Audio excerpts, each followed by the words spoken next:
Hello people, welcome back into this channel, and in this video I would like to show to you the way how to repost someone else's Instagram story to be your own.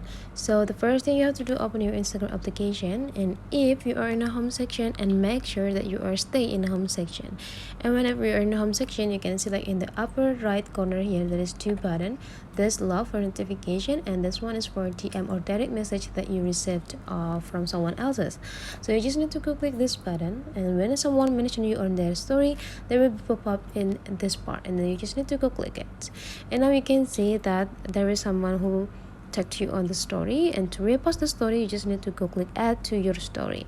And now you can also resizing the post. If you want to make it like fulfilling all of your screen, go click this the content, and the system will be automatically make the size is filling all of your screen.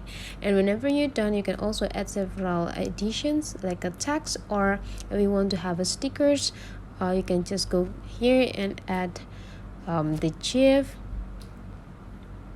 And whenever you're done, you can also adjusting the size as well as the positions.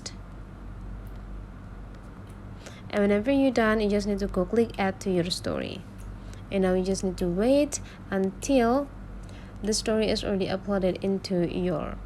So that's the way how to repost Instagram story on Instagram. Hopefully this tutorial today is useful for you. So don't forget to leave some comment, like and subscribe into this channel, and I'll see you for the next video.